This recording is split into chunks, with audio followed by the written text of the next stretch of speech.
ಶ್ರೀ ಗುರುಭ್ಯೋ ನಮಃ. ಸದ್ಗುರು ಶ್ರೀ ಸಾಯಿದೇವಾಯ ನಮಃ. ಕನ್ನಡ ನಾಡಿನ ಸಮಸ್ತ ವೀಕ್ಷಕರಿಗೆ ನಮ್ಮ ಈ ಒಂದು ಸನ್ಮಾರ್ಗ ದರ್ಶನ ಚಾನಲ್ಗೆ ಸ್ವಾಗತ.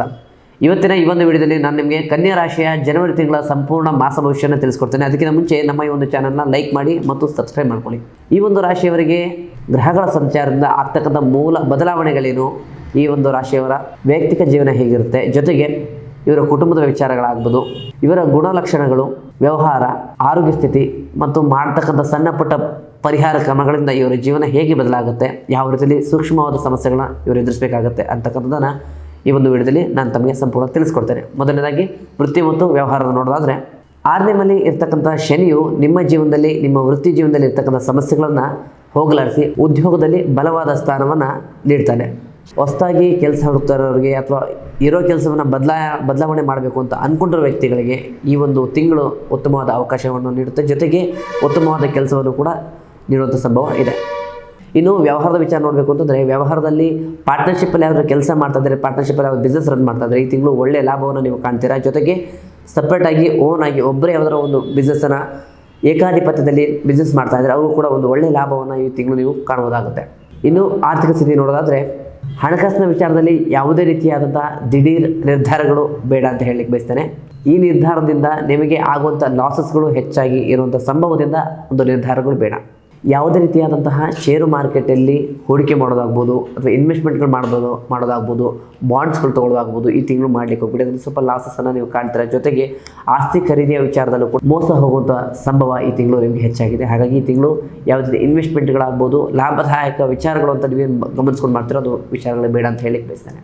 ಇನ್ನು ಆರ್ಥಿಕ ವಿಚಾರದಲ್ಲಿ ಖರ್ಚುಗಳ ಬಗ್ಗೆ ನೋಡೋದಾದರೆ, ಮಕ್ಕಳ ಶಿಕ್ಷಣಕ್ಕೋಸ್ಕರ, ಮಕ್ಕಳ ವಿದ್ಯಾಭ್ಯಾಸಕ್ಕೋಸ್ಕರ ನೀವು ಖರ್ಚು ಮಾಡ್ತೀರಾ ಹೊರತು ಬೇರೆ ಯಾವುದೇ ರೀತಿಯಲ್ಲಿ ಸಣ್ಣ ಪುಟ್ಟ ಖರ್ಚುಗಳನ್ನ ಬಿಟ್ಟರೆ ದೊಡ್ಡ ಪ್ರಮಾಣದಲ್ಲಿ ಖರ್ಚುಗಳು ಇರೋದಿಲ್ಲ. ಹಾಗಾಗಿ ಯಾವುದೇ ಸಮಸ್ಯೆಗಳು ಖರ್ಚಿನ ವಿಚಾರದಲ್ಲಿ ಇರೋದಿಲ್ಲ. ನಂತರ ಪ್ರೀತಿ ಮತ್ತು ಕುಟುಂಬ ವಿಚಾರ ನೋಡ್ತಾ ಅಂದರೆ, ಮೊದಲನೇದಾಗಿ ಪ್ರೀತಿ ಮಾಡ್ತಿರೋ ವ್ಯಕ್ತಿಗಳಿಗೆ ನಿಮ್ಮ ಇಬ್ಬರ ಸಂಬಂಧ ಈ ತಿಂಗಳು ತುಂಬ ಗಟ್ಟಿಯಾಗುತ್ತೆ. ಪರಸ್ಪರ ಹೊಂದಾಣಿಕೆ ಹೆಚ್ಚಾಗುತ್ತೆ. ಒಬ್ಬರೊಬ್ಬರು ತುಂಬ ಅರ್ಥ ಮಾಡಿಕೊಂಡು ಜೀವನದಲ್ಲಿ ಮುಂದುವರಿಯುವಂಥ ಒಂದು ವಿಚಾರಗಳು ಈ ತಿಂಗಳು ತುಂಬ ನಡೀತಕ್ಕಂಥ ವ್ಯವಸ್ಥೆಗಳು ಸಾಧ್ಯವಾಗುತ್ತೆ. ಇನ್ನು ವೈಯಕ್ತಿಕವಾಗಿ ಇರುವಂಥ ವ್ಯಕ್ತಿಗಳಾಗಿದ್ದರೆ, ಸಿಂಗಲ್ಸ್ ಯಾರಿದ್ದರೂ ಕೂಡ ಅವರ ಜೀವನದಲ್ಲಿ ಹೊಸ ವ್ಯಕ್ತಿಗಳ ಆಗಮನ, ಪ್ರೇಮದ ಆಗಮನ ಆಗುವಂಥ ಸಂಭವ ಇದೆ.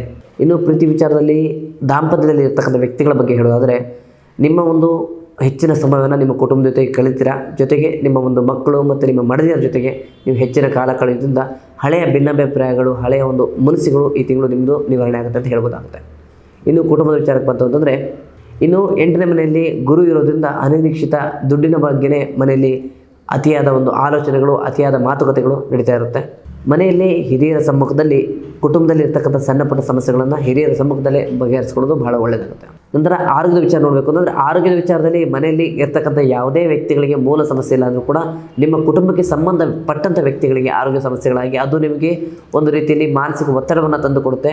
ನಿಮ್ಮ ತಂದೆಯ ಮನೆ ಕಡೆಯವರಾಗ್ಬೋದು, ತಾಯಿ ಮನೆ ಕಡೆಯವರಾಗ್ಬೋದು, ನಿಮಗೆ ತುಂಬ ಹತ್ತಿರವಾದಂಥ ವ್ಯಕ್ತಿಗಳು, ತುಂಬ ಬೇಕಾದ ವ್ಯಕ್ತಿಗಳಿಗೆ ಆರೋಗ್ಯ ಸಮಸ್ಯೆಗಳು ಕಾಡೋದ್ರಿಂದ ಆ ಒಂದು ಸಮಸ್ಯೆ ನಿಮಗೆ ಮನಸ್ಥಿತಿಗೆ ಮೇಲೆ ತುಂಬ ಗಂಭೀರವಾದ ಪರಿಣಾಮ ಬೀರಲಿಕ್ಕಿದೆ. ಹಾಗಾಗಿ ಅತಿಯಾದ ಆಲೋಚನೆಯನ್ನು ಬಿಟ್ಟು ಅದಕ್ಕೆ ಯಾವ ರೀತಿ ಪರಿಹಾರವನ್ನು ಮಾಡಬೇಕು, ಯಾವ ರೀತಿ ಚಿಕಿತ್ಸೆಯನ್ನು ಕೊಡಿಸೋದ್ರಿಂದ ಅವರ ಸಮಸ್ಯೆಗಳು ನಿವಾರಣೆ ಆಗುತ್ತೆ ತಿಳಿದುಕೊಂಡು ಅದರ ಬಗ್ಗೆ ಒಂದು ವಿಚಾರ ಮಾಡೋದನ್ನ ನಿಮ್ಮ ಸಮಸ್ಯೆಗಳು ನಿವಾರಣೆ ಆಗುತ್ತೆ, ತೊಂದರೆ ಇಲ್ಲ.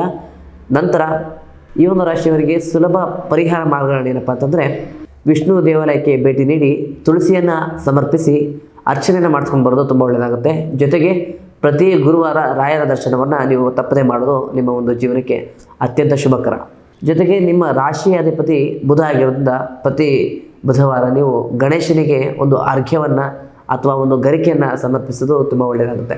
ನಿಮ್ಮ ಅದೃಷ್ಟ ಸಂಖ್ಯೆ 10 ಆಗಿರುತ್ತೆ.